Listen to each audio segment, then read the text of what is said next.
Hello viewers, my name is Utkarsh Ranjan. I am a student of Government Polytechnic Gaya and I am currently studying in third semester and my branch is civil. My roll number is 11515186001 and the topic that I am going to explain today is definite integrals. Now let's start. First of all, definition of definite integral.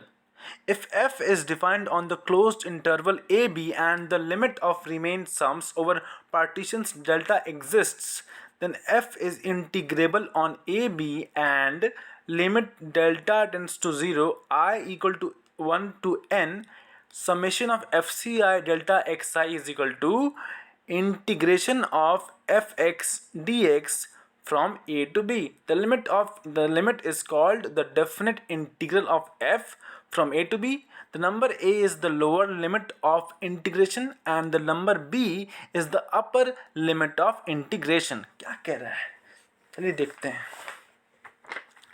इसमें ये बोल रहा है कि अगर f एक function है जो कि क्लोज्ड इंटरवल a b में डिफाइन होता है और उसका limit of Riemann sums over partitions delta exist करता है, तब limit delta tends to 0 summation of F C I delta X I will be equal to integration of F X D X from A to B.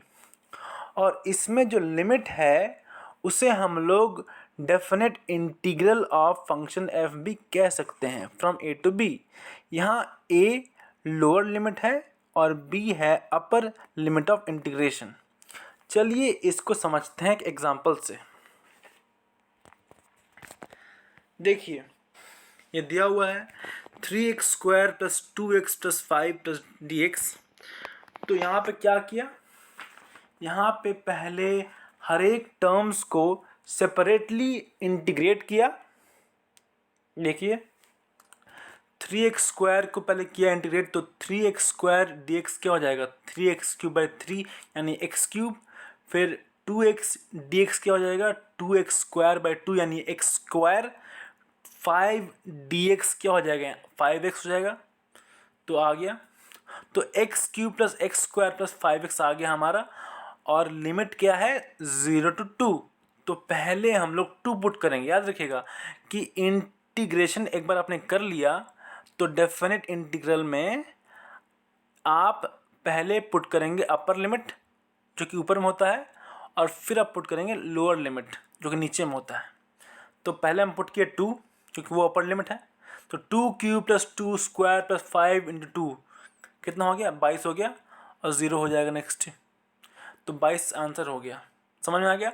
तो क्या करना है, पहले आप करेंगे separately integrate all the terms को, फिर उसके बाद आप अपर लिमिट पुट करेंगे, उसके बाद आप पुट करेंगे लोअर लिमिट और फिर घटा देंगे. जो रिजल्ट आएगा that is your answer. Let's see the next thing. Okay 1 minute viewers, hold on. Viewers, we are back. Now this is one of the most important topic of this chapter. Rules or properties satisfied by definite integrals. पहला order of integration.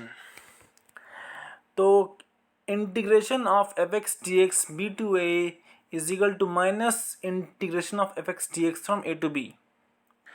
अगर आप किसी भी definite integration का अपर and lower limit interchange करेंगे तो उससे definite integration का जो साइन है वो माइनस साइन से बदल जाएगा. यही कह रहा है इसमें. Zero width interval property number 2. Integration of F X D X from A to A is equal to 0.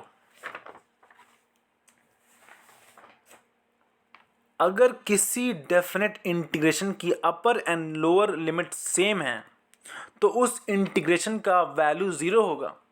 क्योंकि आप देख लो, अगर इंटीग्रेट करोगे तो उसके बाद आप क्या पुट करोगे F A minus F A जो कि अल्टीमेटली 0 रिजल्ट देगा. तो यही कह रहा है. Property number 3, constant multiple, integration of K F X T X A to B is equal to K integration of F X T X A to B. अगर किसी इंटीग्रांड क्या होता है, the function which is getting is, मतलब जो function को हम लोग इंटीग्रेट कर रहे हैं उसे कहते हैं इंटीग्रांड। ठीक है, तो अगर किसी भी इंटीग्रांड से कोई कांस्टेंट मल्टीप्लाइड है तो उस कांस्टेंट को हम लोग इंटीग्रेशन से बाहर भी लिख सकते हैं और उससे इंटीग्रेशन के रिजल्ट पे तनिक भी असर नहीं पड़ेगा। समझ में आ गया?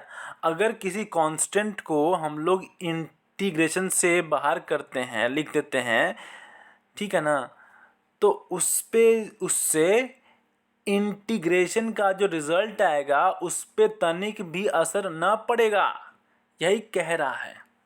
सम and difference, property number 4, F X plus minus G X D X from e to b integration is equal to integration of fx from a to b plus minus integration of gx dx from a to b, ये कह रहा है इसमें। तो viewers just hold on please, we are back again viewers। तो हम लोग कहाँ थे? हाँ, प्रॉपर्टी नंबर 4, अगर किसी भी इंटीग्रेशन में जो इंटीग्रांड है अगर उसके टर्म्स प्लस या माइनस से सेपरेटेड हैं, यानी अलग अलग किए हुए हैं, तो उसे हम लोग अलग अलग भी लिख सकते हैं और अलग अलग इंटीग्रेट भी कर सकते हैं सॉल्व करने वक्त। लेकिन तभी होगा जब उसके इंटीग्रांड प्लस या माइनस से ही सेपरेटेड हैं। अगर गुना या भाग हुआ तब नहीं कर पाएंगे उसको अलग अलग, समझे? तो प्लस माइनस हुआ तो उसको अलग अलग यानी सेपरेट कर सकते हैं। यानी कहने का अर्थात ये भावार्थ ये हुआ कि अगर प्लस से होगा सेपरेटेड तो उस प्लस से अलग अलग कर देंगे और माइनस से हुआ तो माइनस से अलग अलग कर देंगे। समझ गए viewers? Now property number 5, additivity, F X T X integration from A to B plus integration of fx dx from b to c is equal to integration of fx dx from a to c। Viewers इसमें ये कह रहा है कि ये पहली बात, ये प्रॉपर्टी ऑफ एडिटिविटी सेटिस्फाई होने के लिए ये जो b है ये it should lie between a to c। अगर ये b a to c के बीच में लाई नहीं करेगा तो ये प्रॉपर्टी ऑफ एडिटिविटी सेटिस्फाई नहीं करेगा। तो इसलिए मस्ट है कि जो b है it should lie between a to c, तभी ये प्रॉपर्टी ऑफ एडिटिविटी सेटिस्फाई होगा, यही कह रहा है। और उससे हम लोग अगर b लाई करता है बीच में तो उससे हम लोग integration of a to c भी लिख सकते हैं, जैसे यहाँ लिखा है तो वैसा हम लोग कर सकते हैं, लेकिन उसके लिए b should lie between a to c। Now next, maximum minimum inequality एक इंपॉर्टेंट है। क्या बोल रहा है इसमें? If f has maximum value max f and minimum value मिन f on AB, then min f into b minus a is less than equal to true value यानी integration of F X D X from A to B less than equal to max F into B minus A. हाँ viewers, यहाँ ये कह रहा है कि किसी भी इंटीग्रेशन का true value, now what is true value लिखते हैं ना हम लोग, F X D X integration from A to B, वही हो गया ट्रू वैल्यू। तो किसी भी इंटीग्रेशन का ट्रू वैल्यू उसके फंक्शन, जो फंक्शन को हम कर रहे हैं इंटीग्रेट, फंक्शन का maximum value into B minus A से कम होगा, कम या बराबर होगा, और minimum value of that function into B minus A से बड़ा या बराबर होगा। मतलब अंग्रेजी भाषा में सुनिए, the true value of any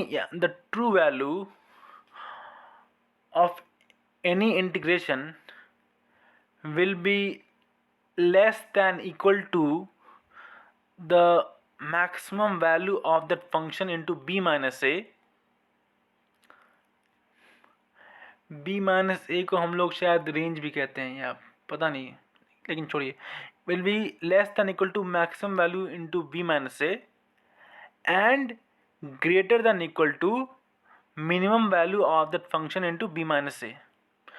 B minus को क्या कहते हैं मुझे अभी याद नहीं आ रहा है, लेकिन कुछ कहते हैं, I don't remember just now, लेकिन यही कह रहा है, ठीक है ना। तो ये इंपॉर्टेंट है, याद रखिएगा। Now we are coming to the last but not the least property, the property of domination. If F X is greater than equal to G X A to B के बीच में, then integration of fx dx from a to b will also be greater than equal to gx dx का integration from a to b, and fx is greater than equal to 0 on a to b, then integration of fx dx from a to b will also be greater than equal to 0। ये कह रहा है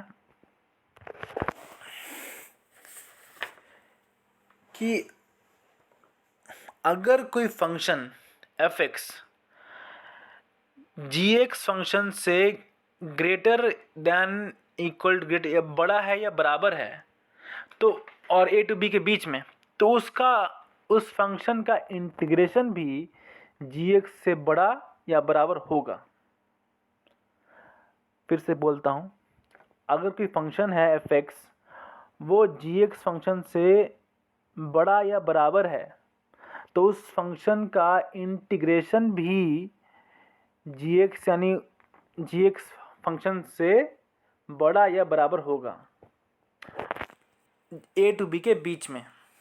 और if F X is greater than equal to 0 A to B के बीच में, तो उस फंक्शन का इंटीग्रेशन भी 0 से बड़ा होगा ए टू बी के बीच में, यही बोल रहे हैं। This is the property of domination. Now last topic, applications of the definite integral. Viewers, अब डेफिनेट इंटीग्रल के क्या एप्लीकेशंस हैं सुनिए। The area under the curve of a function, यहाँ पे area under the continuous curve of a function होना चाहिए, क्योंकि कर्व में अगर ब्रेकिंग हुआ तो आप एरिया नहीं निकाल पाओगे। तो ये ज़रूरी है बहुत ज़्यादा कि वो कर्व कंटिन्यूस हो, ठीक है। फिर the area between two curves, हाँ दोनों कर्व के इक्वेशन को घटा के आप निकाल सकते हैं। फिर the volume of the solid of revolution, ये भी निकाल सकते हैं आप इस डेफिनेट इंटीग्रल की मदद से। फिर आप लेंथ ऑफ कर्व निकाल सकते हैं। फिर आप किसी बॉडी का मास को आप कैलकुलेट कर सकते हैं इस डेफिनेट इंटीग्रल की मदद से। तो इसके बहुत सारे एप्लीकेशंस हैं, इनमें से ये कुछ हैं। अब क्या बोल रहा है, in calculus the integral of a function is an extension of the concept of a sum. The process of finding integrals is called integration. The process is usually used to find the measure of totality such as area, volume, mass, displacement etcetera. तो viewers, इसमें ये बोल रहा है कि calculus में integral of function बस एक एक्सटेंशन है कंसेप्ट ऑफ सम का। और ये तो आप जानते ही होंगे कि the process of finding integral is known as integration. अब क्या कह रहा है, the integral would be written as lambda s fx. The lambda s sign presents integration. A and b are the endpoints of the interval. Fx is the function we are integrating known as the integrand, and dx is a notation for the variable of integration. Integrals discussed in this project are termed definite integrals. हाँ, अगर कोई integral lambda lambda S F X D X लिखा हुआ है, तो उसमें lambda S sign represents integration, A and B end points या limits of integration को रिप्रेजेंट करते हैं, और एफ एक्स रिप्रेजेंट करता है इंटीग्रांड को, जो मैंने आपको बताया था कि क्या होता है इंटीग्रांड। और हाँ, डी एक्स, ये इसमें बहुत लोग नहीं पता है कि डी एक्स क्या होता है। D x is nothing but a symbol of variable of integration. ये याद रखिए, डी एक्स कुछ नहीं है, वो बस एक वेरिएबल है इंटीग्रेशन का, उसका मतलब वो एक सिंबल है। It is just a symbol of variable of integration. ठीक है, याद रहेगा, यही है बस। डी एक्स कुछ नहीं है, बस एक सिंबल है, एक रिप्रेजेंटेशन है वेरिएबल ऑफ इंटीग्रेशन का, बस। Thank you.